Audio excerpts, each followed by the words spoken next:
Testing. 1, 2, 3. You might have had chestnuts over an open fire, but these trees are a thing of the past. Since you can't acquire that thing you desire, then use your imagination at last. And we're here to help you, so let us propel you to Backlook Cinema, the podcast. My name is Zoe, that's spelled Z to the O or Z to the O if you're outside of the U.S. It's the 126th episode. Thank you for downloading and streaming. We really appreciate it. We watch the movies of yesteryears that I loved when I was growing up in the 1900s. If you like what you're about to hear, then tell your family, tell your friends, tell that gruff-looking guy who's shoveling up all the sidewalks in the neighborhood and salting them down with all of these rumors going about him, and ain't none of it true. Tell him about Backlook Cinema, the podcast. So I have an announcement about today's episode. So today I was supposed to, well, actually, this episode was supposed to release a couple of days ago. So this episode is late, a late episode. And I was supposed to be talking to Wes King from Filmsomniacs. He's a great guy. We had a great conversation. It was awesome. And unfortunately, you're going to miss it because the audio did not come out well. The audio was super trash, and it's all my fault. The audio settings was all wrong. There's a lot of buzzing in the background. It doesn't make for good listening. And sometimes stuff like that happens. Also, all throughout the process of us trying to record, we were using, I forgot, StreamYard, I think. And StreamYard kept disconnecting, and we couldn't figure out why. But because of its constant disconnection, we had, the audio, it was cut up into like 3 different parts, the whole show. But that wasn't a big deal. I could have definitely fixed that. I could not fix the buzzing.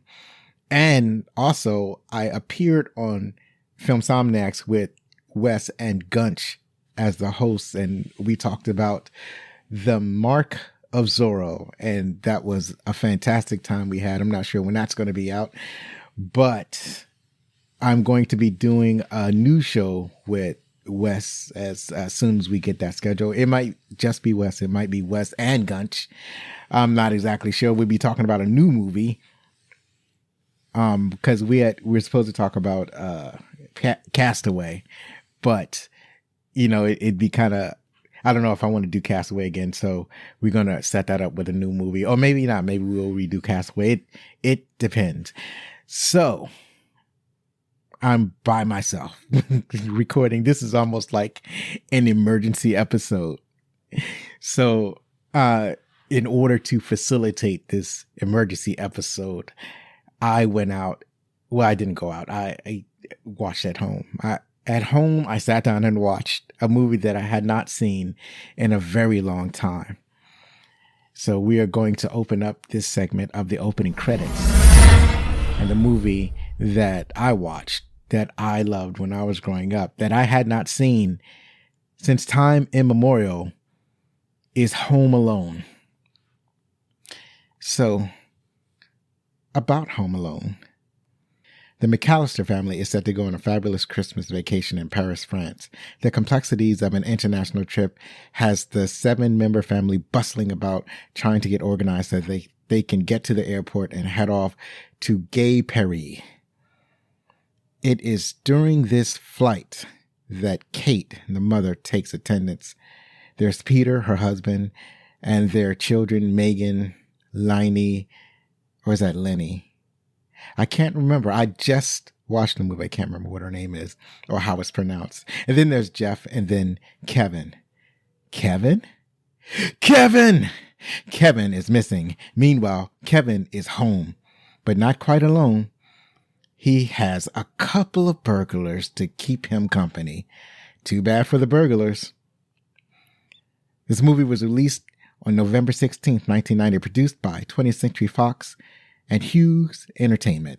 It grossed over $235 million in the U.S. and Canada and over $476 million worldwide on a reported budget of $18 million. So what does that mean today? In today's context, in 2023 dollars, we will say that it grossed over 552 million in the US and Canada in today's dollars. And it made over a billion. It made $1,118,000,000 thereabouts in today's dollars when you adjust for inflation. So when you adjust for inflation, this was $1 billion movie. And when you adjust the budget for inflation, the budget would be $42 million. So it was, one might say it had a modest budget, and it became it had unparalleled profitability. It resonated with millions of people across the world. And then there's also the value of like owning the video cassette and watching the cassette over and over again. And then later the DVD, and then later on watching it on TV and streaming and whatnot. It's a very streamable movie, or it's a great movie to watch on network television when it finally gets to network television. So yeah, it's an immensely popular and watchable movie. So this movie was starring Macaulay Culkin as Kevin McCallister.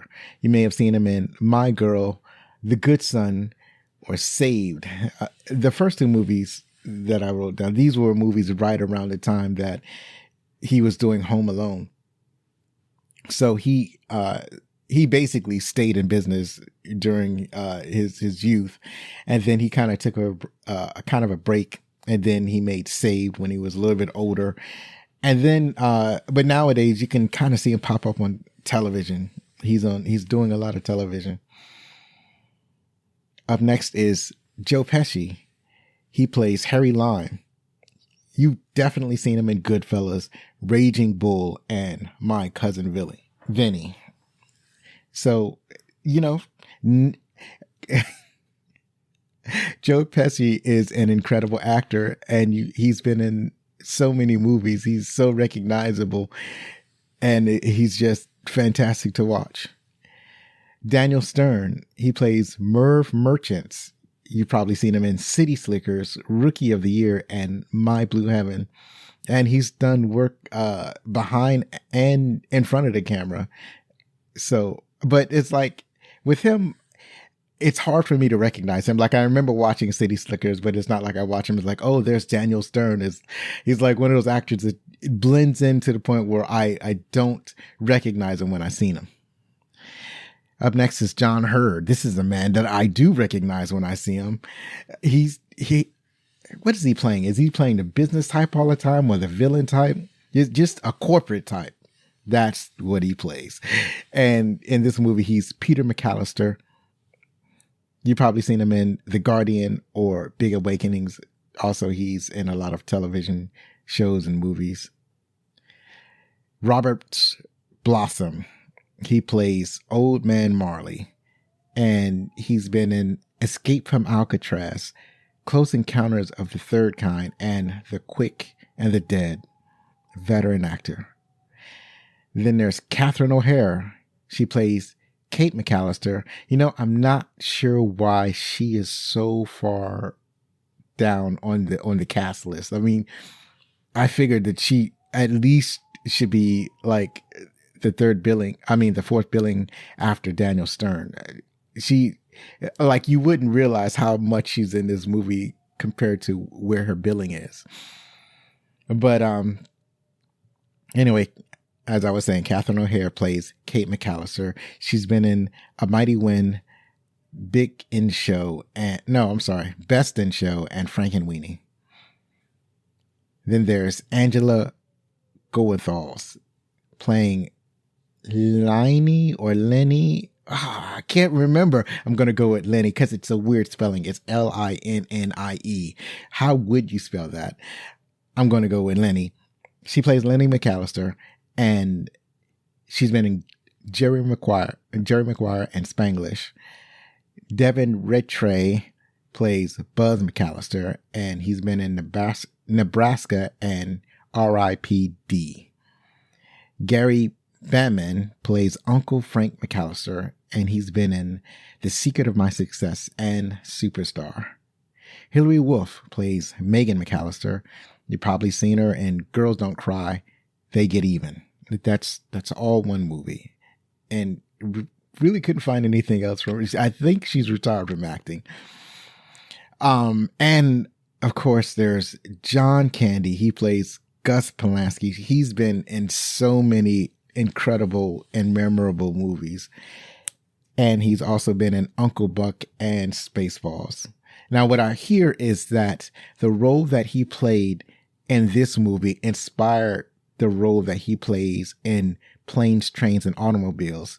So that's super awesome. Last, we have Michael C. Morona playing Jeff McCallister, and he's been in Slackers. So this movie was directed by Chris Columbus. He's directed a bunch of classic movies, among them being Rent, Bicentennial Man, Mrs. Doubtfire, and Adventures in Babysitting. Have you seen those? Those are, let me see, what have I seen of these? Only Mrs. Doubtfire. I know I've seen a couple of other Chris Columbus films, and I know that all of these movies are basically classic movies, but of all of these, I've only seen Mrs. Doubtfire. It's written by John Hughes, and he's also written Weird Science, seen that, The Breakfast Club, hadn't seen that, Beethoven, seen that, Flubber, I think I've seen that. I'm not exactly sure. I don't think so. Maybe I think I've seen the trailers and I decided I wasn't interested. The music is by John Williams. He has 168 composer credits to his name, including The Fabelmans, The Post, The BFG, Lincoln, and The Book Thief. I've mentioned John Williams several times on this podcast before, and I probably mentioned a lot of these movies before. I'm probably going to just talk about the same movies over and over again that he's done. And then a lot of the things for which he gets composer credits, they're really just, it's like other composers will use parts of his composition to complete their work. For example, I think there was a different composer who composed Rogue One, A Star Wars Story. But because that composer uses elements of John Williams' original Star Wars music for the first movie, then John Williams gets credit as composer for the Rogue One movie. I think that's how it works. Anyway, you'll see a lot of that. And then there are a bunch of video games that use John Williams' music, and he's not actually composing new pieces. They're just using the music that he made before, and he'll get credit for it. So that's it for the opening credits. And I just want you to know that we still have this newsletter, even though I haven't put out another issue yet, but I am working on it. And once again, to remind you that there is a chance to win a Felix the Cat t-shirt. To check out the details and to check out the t-shirt, go to www.backlickcinema.com and you'll see what the shirt looks like. Sign up for the newsletter and you have a chance to win that t-shirt. All right, now we're going to move over to my favorite parts. All right, so now I'm going to go over some of my favorite parts and some curiosities that I've noticed as I was watching the movie. So, for example, this is one of my curiosities, is that there's a police officer inside the McCallister home as the McCallister has this one last party the night before they get ready to go to Paris. And this is confusing. There are a lot of people in the house. There are two sections of the McCallister family. And so I'm believing that it is the McCallister family themselves, and it's the dad's brother, his family is there as well. So Kevin's aunt and uncle and his cousins, they're all there. So there are a lot of people in the house. Everybody's running around, and just getting ready and playing and fighting and whatnot. But the curious thing is that there's a police officer just standing in the house. And that is weird. Like, why is there a police officer? Like, I don't know who thought this was normal. That's the only thing. I guess like when I was growing up, I would have thought nothing of it. But nowadays, I'm looking at this and I'm like, why is this okay? Why? First of all, how did he get in the house? Like somebody had to have let him in the house. So why would they let him in the house and just let him stand there by the door? None of that makes sense. I'm like, it almost looks like somebody he just kind of walked in and just kind of stood there by the door. But I don't, this doesn't seem like that should be the case. It doesn't seem like somebody should just be able to walk in the house and just stand by the door. And then nobody paying attention to him, everybody ignoring him. It's the kids, the adults, everybody's just kind of flying by him. So of course the police officer is actually Harry Lime, played by Joe Pesci. It's Harry Lime, and he's somehow gotten a police officer uniform, or he has a fake one, and he's impersonating a police officer to gather intelligence on the people that he wants to rob. So that was a weird part, because like when the movie opens, he's just standing there. It's like we don't know how he got in the house. So he's just kind of like standing there at the door pretending to be a police officer, and everybody running around and basically ignoring him. And while he's trying to gather intelligence on the house. So that's just curiosity. I thought that was weird. Kind of right around the same time, the police delivery person shows up, and he has a stack of pieces, and then he has problem getting paid because they grab his pieces, they go away, and it takes a while for finally Kate McCallister, played by Catherine O'Hara. She finally comes and she pays for the pizza. I think she's the one that pays for it, but it's like wild. So it's a wild scene. It's fun, and I think she kind of settles things. Or it's like her and then finally, Peter, the dad, shows up and they settle things with the police officer. I guess letting them know that they're going to be out of town and that they got the alarm set up and whatnot. So the thief, disguised as the police officer, having his intel, now he can leave the house. But like, my thing is, what is he doing there in the first place? That is so strange. Also, I'm just gonna move on to some of the other favorite parts I had. So this is after the family's left, and Kevin finds out that he's home alone. So most of my favorite parts are really in the latter half of the movie, because like I said, it's been a while since I watched it. So a lot of the stuff that happens at the beginning of the movie, I don't remember. And that's not where the fun begins. The fun begins after Kevin is found to be home alone. So, I like the fake party. When Kevin realizes that there are some thieves trying to break into his house, and when he realizes this, he immediately launches into a plan of action, and that is fantastic. I love how he quickly decides that he needs to do something, and his first plan is to fake like there's a bunch of people in his house. So he's rigged up a bunch of mannequins. He's lit the house in such a way that it looks like there are a bunch of people in the house. So when a person comes across the house and they look through the windows, the curtains are down, and so they see a bunch of silhouette. They hear loud music, so they can, and then they actually see people walking around. They don't really see Kevin at all. Kevin is kind of hiding in the corner, and he creates the illusion of somebody walking around. He has a standee of, I guess it's Sylvester Stallone from Rocky. I'm not exactly sure which standee he has. And he's attached the standee to his train set. The train just going in circles. So it's this silhouette of a person, if you look at it from the outside, going in and out of the frame of the window.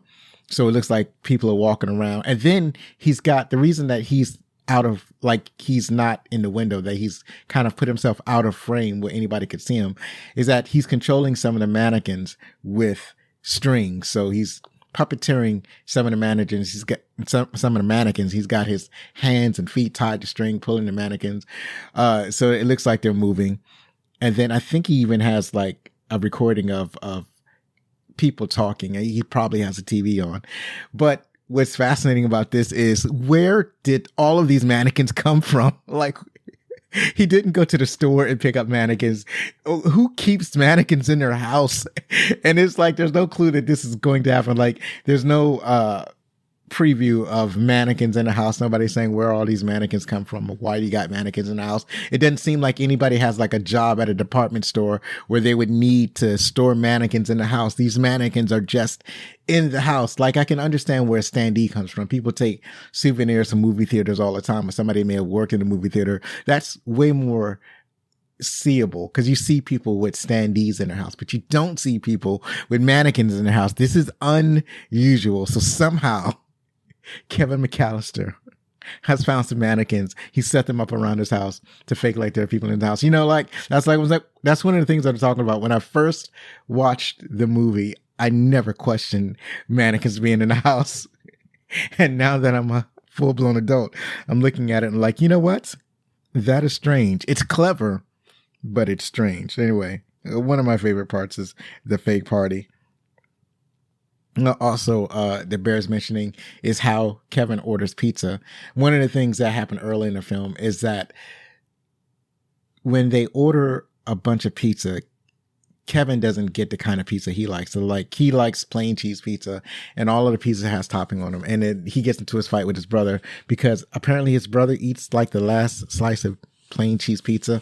I'm not exactly sure because it looked to me like there were toppings on the pizza that his brother Buzz ate. I think it's more like his brother Buzz was just needling Kevin, and then Kevin finally attacking him because it's like everybody's eating and Kevin's not eating, and he wanted cheese pizza and he can't get it because either nobody ordered cheese pizza or it was eaten before he got a chance to get a slice. So he's had it up to here because everybody's needling him in the beginning of the movie. Everybody's down on him. Everybody's yelling at him, and basically treating him. He feels slighted and he can't take it anymore. And that's why he attacks his brother. And then his mom sends him up to the upstairs attic room, not his regular room. She really wants to lock him away. So she sends him to the attic. So that was, I guess, the impetus for him ordering the pizza. So he has to get money for the pizza. So he breaks into his brother's room. He basically demolishes his brother's room in order to get to the money that he knows his brother has. He takes the money. He uses that money to order pizza. So I thought that was cool. But the coolest part is that when he has like his VCR set up, he was playing this movie earlier. And so now he has this VCR set up so that, because he doesn't want anybody to know that he's home alone. So when a pizza delivery man shows up, he starts playing sections of the tape that he had been watching to reply to the pizza man. He's basically anticipating with, like, he plays, like, when the pizza man shows up and he says, okay, it's the pizza, I'm here. And then he plays a part of the recording. And in the recording, the man goes, just leave it right there or something like that. Just put it on the step or whatever. So it's part of a movie that Kevin is playing. And so that's fascinating. And then he just, as the conversation continues, Kevin simply replies with what he's playing the videotape on TV, even having to fast forward the tape sometimes to get to the section that he needs to play for the pizza delivery man. And the pizza man is none the wiser. And it's like he's able to pay the pizza man by putting the money out the doggy door or something like that, or under the door to pay the pizza man. And then after the pizza man leaves, then he can go and grab the pizzas. It's just that was supremely clever. I don't know how realistic that is in real life, but I enjoy the cleverness of that. What am I talking about? It's a movie. Why am I looking for reality in a movie? So he has a fascination with shaving cream. Now, I'm not sure if this is one of my favorite moments, but this is definitely the iconic moment in the movie because this is what they play in all the trailers and whatnot. And so, you know, the part I'm talking about, he's getting ready for the morning and, you know, he's just gotten out of the shower. He's, you know, putting deodorant under his arms. He's brushing his teeth or whatever. And then he combs his hair, and then he puts on shaving cream. I guess because he's seen his father do it. That's the only explanation. He may have seen his older brother do it. So he slaps shaving cream on his face and he screams because shaving cream burns, especially if you're 8 years old. So there's an iconic image with Kevin's hands on the side of his face screaming because of how the cream burns his, or not this, it's not even, I'm saying it wrong. It's not shaving cream. It's aftershave. So aftershave is like pure alcohol. So he slaps pure alcohol on his face and he screams, and you see it on the trailers and on the posters, and every time you think of this movie you think of that moment. But the thing that got me about this moment is that he doesn't learn his lessons. Like he slaps his face with the aftershave, it burns his face, he screams, and then later on he does it again. Like he slaps the shaving cream on his face again, and I'm like, what's wrong with Kevin? But he has a fascination with the aftershave that he has to slap it on his face, even though it burns. So I guess you could say that Kevin is a glutton for punishment. Another great part that I liked is a very touching part that has to do with a person that Kevin believes is a murderer. So early in the film, you're introduced to this old gruff character. He's always shoveling the sidewalk or salting the sidewalk. And when the kids see him, they say, like Buzz, his older brother, says, yeah, that's Old Man Henry. And he is a murderer. He murdered his whole family. And so there are a couple of times where Kevin sees Old Man Henry. There's a time when, oh no, I'm sorry, not Old Man Henry, Old Man Marley. So he sees Old Man Marley in a grocery store and he freaks out, and he sees him through the window on the street one time, and he freaks out, like, because his brother has spread these stories about Old Man Marley. Kevin freaks out every time he sees him. So at nighttime, messing with criminals or whatnot, he decides to go to church for some solace. He goes to his church and he sits down and he sees, and then Old Man Marley comes in and asks to sit down by Kevin. And then they kind of have a heart-to-heart talk. It turns out that none of the rumors of Marley killing his family is true.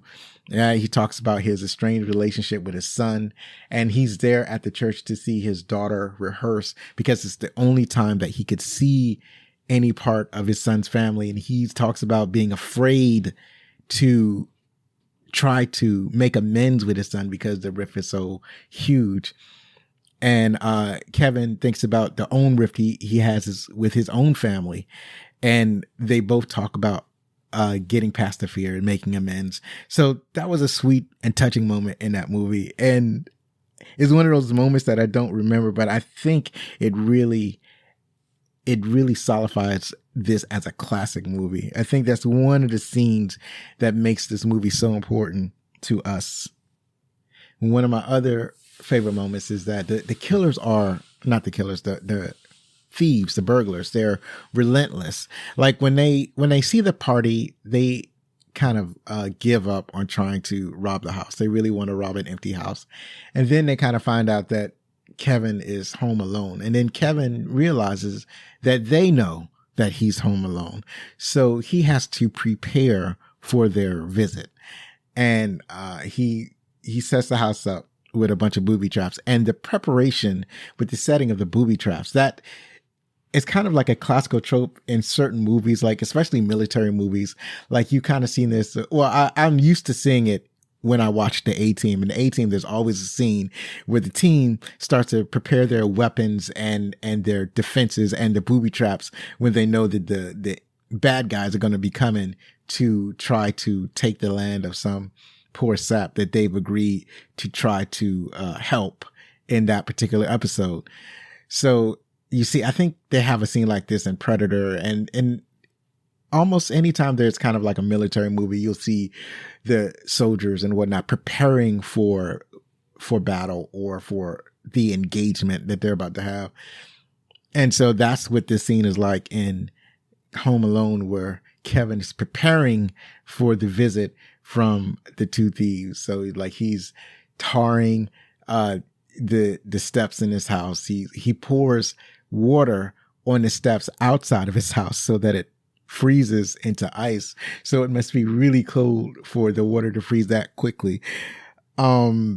He sets up bucket pails above the stairs because he sets up traps inside the house knowing that they might get inside the house. One of my favorite ones is where he puts like kind of a hot iron. I don't know what it's called, but it's basically a heating element that's plugged into a wall, and it gets real hot. It glows red hot, and it's wide enough for him to fit over the door handle.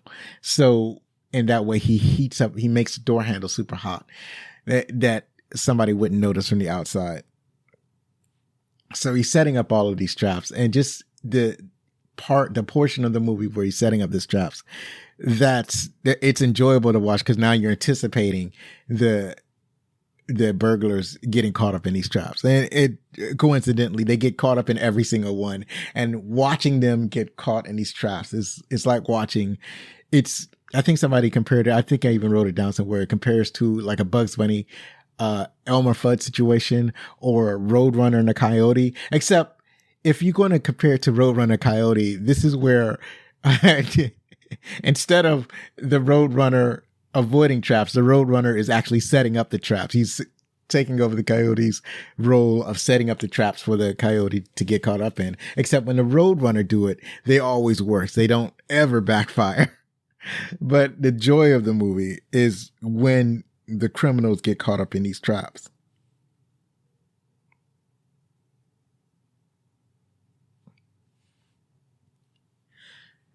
One of the traps that I mentioned was the trap where Kevin had poured water on the outside steps. So when when one of the thieves, I think this one is Harry, when Harry starts to walk up the stairs, he slips, he falls, he busts his head. And I'm gonna tell you right now, I would have quit. As soon as I tried to walk up the stairs and I fell down, I would have quit. I was nope, it's not worth trying to rob this house. I fell down and I bust my head open. I'm not doing that.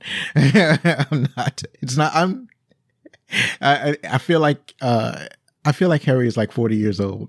And so you're 40 years old, man. You're 40 years old. You fall down, you hit your head, you're done.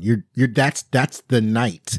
It's time to pack it up. It's like you've already robbed a couple of houses already. It's time to, call it a day or call it a night. And then there's another part where, Harry decides he doesn't want to get up. He really wants to rob this house. He said that he had wanted to rob this house ever since, I guess he had seen it one time, and he was like, I have got to get into this house and rob it. So, not deterred, he goes over to the front door, or it's either the front or back door, I can't remember, but then he wraps his hand around the handle and he burns his hand. And it turns out that the McCallisters have a monogram on the door. So it's a stylized M on the doorknob. And so when Harry grabs the doorknob and he burns his hand and he finally pulls his hands off the doorknob, there's an M embezzled on his hand. He's branded his palm with the McCallister name, like forever, because I don't think this is the type of dude that's going to go and get plastic surgery to make a correction. So he has branded himself with the McCallister name.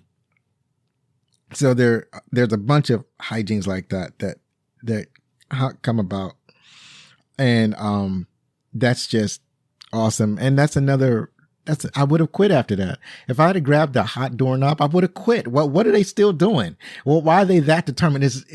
You're done. You're 40 years old. You grab a hot doorknob after you fell down the stairs. You're done for the night. Give it up. It's like this kid is prepared for you. You might as well admit defeat, but nope. They don't do it. They soldier on, so to speak. One of the things that I really like is how Kevin, he like golds them into trap. So he's inside the house and he knows he's trying to get them to follow him. So he says, okay, I'm really scared. And he doesn't sound scared at all. He's just goading the criminals. And that was pretty awesome. And they get goaded anyway. There comes a point where they choose not to follow Kevin, but Kevin has set up alternate traps where they get trapped anyway. But there was this thing where they start walking up the stairs, and he knocks one of them with the bucket, and it swings up, and then it knocks another guy with the bucket, and they fall down the stairs again. It's like this. That's too much. They're not in that good shape to be taking all that punishment. Is too much. Like I told you, I would have been done by falling down the stairs on the outside. I would have quit right then and there. But they went all the way up to getting knocked in the head and knocked down the stairs with the bucket. So I guess these men are made of sterner stuff. I also liked there's at one point where Kevin tries to call he calls the police, he calls 911, and he uses I'm guessing that he's using his dad's adult voice. And because he's like 8 years old and his voice is so high, him attempting to do a deep adult voice is charming. It's funny and charming. Another great scene is when Kevin puts a spider on Merv Merchant's face. So his brother Buzz keeps a tarantula because that's just the type of dude he is. And during all the hijinks, the tarantula escapes. It's actually when Kevin tries to steal Buzz's money and succeeds in stealing Buzz's money. He knocks a bunch of stuff down, and he knocks the terrarium down, and this spider just walks out of the terrarium and just basically has full use of the house. The spider is roaming throughout the house. So Kevin, he sees the spider, like, Merv grabs Kevin, like Kevin's trying to go up the stairs. Merv grabs Kevin's leg but Merv is like lying on the ground. And while he's lying on the ground near the stairs, Kevin tries to go up the stairs. He grabs Kevin. But then right next to Kevin is the tarantula. Kevin grabs the tarantula and he delicately places it on Merv's head, and that's on his face. And that was awesome. And then obviously he freaks out and lets Kevin go because he's got a spider on his face. So those are all my favorite parts. I want to also shout out the whole thing with, so the mother, that being Kate McCallister, she's determined to go home. She's taking every step to try to get home to Kevin. So she's able to bargain to a flight to get at least back to the US. And now she has to get from where she's at, I forgot where she's at, to, I think she's in Ohio, to her home in Ohio. And then she meets up with a bunch of musicians, polka musicians, led by John Candy. John Candy offers her a ride. So all of her interactions with John Candy were fantastic, with them being in it's like he offers her a ride, and you're thinking that, and his band is taking a ride. So I'm thinking that they're renting like a big truck of some kind, or maybe they're renting a bus, or maybe I can't remember when SUVs came out. I'm guessing that there were SUVs back then. But no, this is not the case. They rented a U-Haul. The band is in the back of the U-Haul. So everybody's traveling in the back of the U-Haul, and they're taking this trip to Ohio to get Kate home. So that whole thing, with her and John Candy's character, Gus Polinski, that was all great. So yeah, Home Alone is a classic. And these were some of my favorite parts of this movie. I'm sure you've seen this movie. I've actually seen a couple of podcasts actually talk about Home Alone already. So it's kind of a coincidence that we're all doing Home Alone. But also, Home Alone is a Christmas movie. It's Christmas time. And, we need to address it. It needs to be addressed. And also, another movie that a lot of people are going over is Die Hard. And I did that movie, I think, the last fortnight was Die Hard that I talked about. Let's get into the trivia. So I got the top 10 trivia, and I'm going to start with Joe Pesci.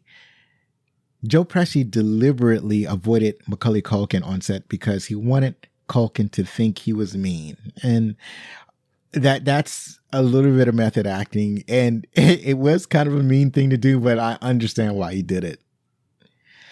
Catherine O'Hara, I'm sorry, I think I'm saying that wrong. I don't know if I've been pronouncing it wrong this entire time, but it's probably pronounced Catherine O'Hara.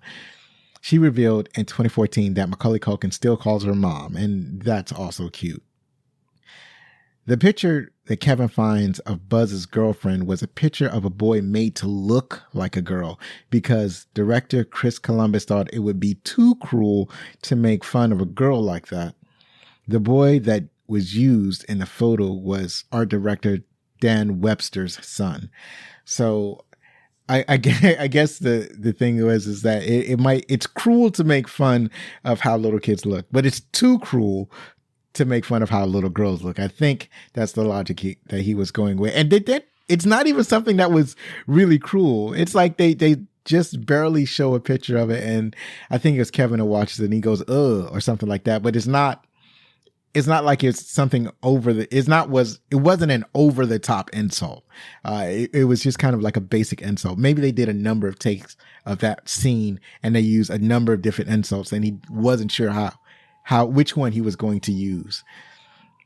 But I thought that was interesting because when I saw this scene, I thought it was a rather tame insult. Joe Pesci was used to adding profanity to most of his scripts and kept forgetting that he was filming a family movie during his character's on-screen outbursts. So director Chris Columbus advised him to say fridge instead of the F word. A lot of Pesci's unintelligible pain mutterings were his way to avoid cursing. Yeah. Good looking out, Joe Pesci. It's hard to come off of Goodfellas and then come on a family movie and try to not curse. And he's been on a lot of movies where he does a lot of cursing. So yeah, I can imagine how difficult that is for him. Although John Hughes was fiercely defensive of his screenplay and insisted that everyone deliver his lines as written, he allowed his friend John Candy to improvise. This was actually a trademark of writer and producer Hughes, who also had the 5 students in the Breakfast Club from 1985 improvise when they told one another why they were in detention. In the film, almost all of Candy's dialogue was improvised. And that is hard to believe. That just shows the genius of John Candy because he's so funny. And in the moments when he's on screen, it's so natural. It's just great. I need to do a deep dive and watch a bunch of John Candy movies. And I'm specifically talking about the movies that I missed because I've missed a lot of great John Candy movies. And I need to rectify that. The movie originally had more scenes of the family in Paris, France, but test audiences wanted to get back to Kevin. And that makes sense because they really weren't, because mostly what was happening is shenanigans in Paris, France. And then the other thing was Kate just trying to get home to Kevin. And that's fine and all, but I think the stuff that's going on with Kevin is a lot more interesting. Joe Pesci and Daniel Stern felt indifferent about the movie's potential during shooting, so they intentionally gave over-the-top performances, neither one of them believing this movie would become a massive success. I don't think anyone had anticipated this movie being a massive success. I think they hoped that it would be a modest hit like many of the other Christmas movies, but yeah, this was way more than I believe anybody had anticipated.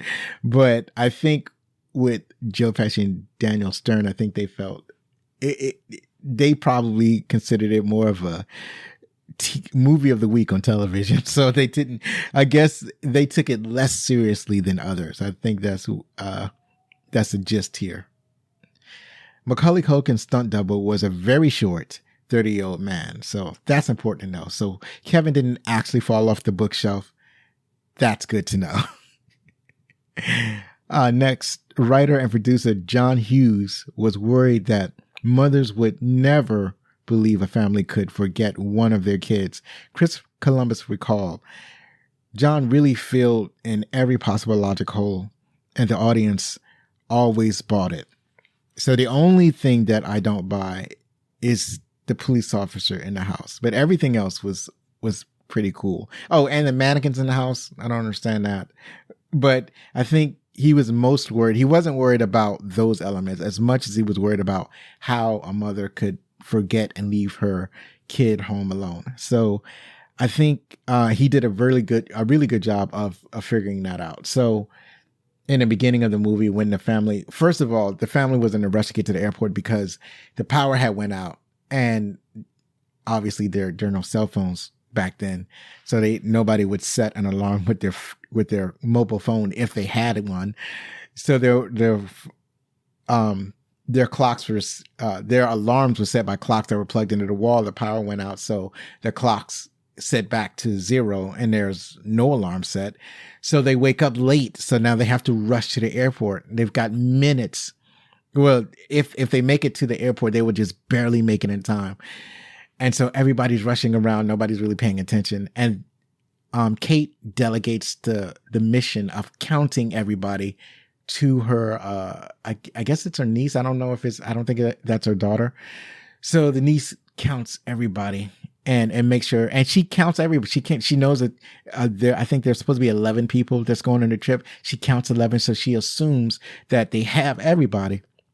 What happens is that during her count, they go to, there's a bus that pulls up. There are actually 2 buses that pull up to take the family, the 2 families to the airport. So in the bus, there's a bus driver, and then a little kid, a neighbor, runs up into the bus and just starts messing with stuff. So while the family is getting into the bus, that neighbor kid is still in the bus.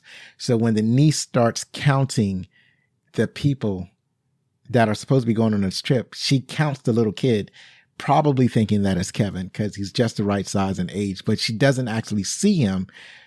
She sees him from the back, but she puts hands on his head to count him. And she does that for everybody. She puts hands on everybody to count them, which is awesome. And she counts out the right number of people. And just before the buses leave, the little kid jumps off the bus. Nobody really notices him.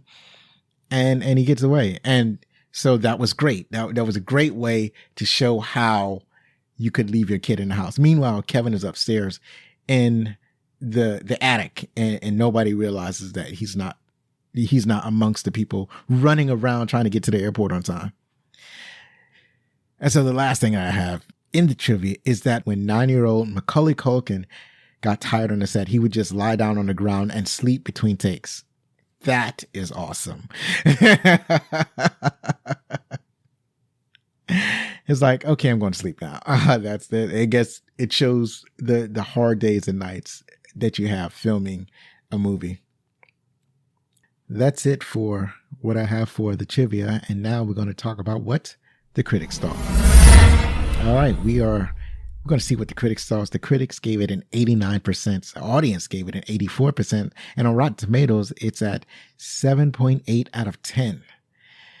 Now, Catherine Dunphy from the Toronto Star wrote, "The problem with Home Alone, writer-producer John Hughes' latest movie, is that it isn't funny." Now, first of all, we have to acknowledge that humor is subjective. The second thing is, how is this not funny? How is this not funny? How is John Candy not funny? How are the traps not funny? And then there are some people that get overly sensitive about people getting hurt. So for some people, getting smashed in the head in the bucket might not be funny, or falling down some ice stairs might not be funny. But with the soundtrack in the background and the hilarious expressions on their faces, remember, the 2 criminals played by Joe Pesci and Daniel Stern, they were actually exaggerating their facial expressions. So it all kind of comes off as kind of cartoony. But like I said, humor is subjective. So this may not be someone's cup of tea. This type of humor is probably not going to hit it for them. Lyndon Barber from Sydney Morning Herald wrote, Using split-second editing, playful choreographed violence, and exaggerated responses, such as the bug-eyed double take, director Chris Columbus has created a live-action comedy in the style of a Warner Brothers cartoon. Yeah, I mentioned that earlier. I know I've written it down somewhere. Yes, this is the correct way of looking at this movie. Bob Ross from the Tampa Tribune wrote, Hughes wrote and produced Home Alone, leaving hapless Chris Columbus to direct this boorish, ham-fisted, sloppy screen comedy. I disagree. That's all I got to say about that. And finally, we have Hal Lipper from Tampa Bay Times writing, Culkin is the perfect tuft, toe-headed tyke, a human equivalent of the Roadrunner. His face twisted, his eyes brightened with every revelation and idea. Pesci and Stern accordingly are cast as Wile E. Coyotes. Yeah, I mentioned that earlier. I think I got the idea of saying that earlier from when I wrote this down a day ago. This is all correct in my estimation. So finally, Home Alone is, as of this recording, available on streaming. That's it for today. In a fortnight, we'll be back with another exciting, this time we'll have a guest. This time everything will be right. This time there will be no technical issues. This time we won't have any internet issues. We won't have any equipment issues. Everything is going to be right. I foresee it. And we'll be joined by our esteemed guest, Cam Sully from the Jacked Up Review podcast, to talk about Scrooged. Now, you can follow us on Twitter, TikTok, Blue Sky, Facebook, Instagram, or Threads at Backlook Cinema. I can't even say my own show right. I can't say the name of the show. You can follow us at Backlook Cinema. There we go. I got it out. If you post on any of those platforms, I will respond. Don't forget that you can contact us with any questions, comments, or suggestions at fanmail@backlookcinema.com. One last time, if you like this show, then please help us grow by spreading the word about Backlook Cinema, the podcast.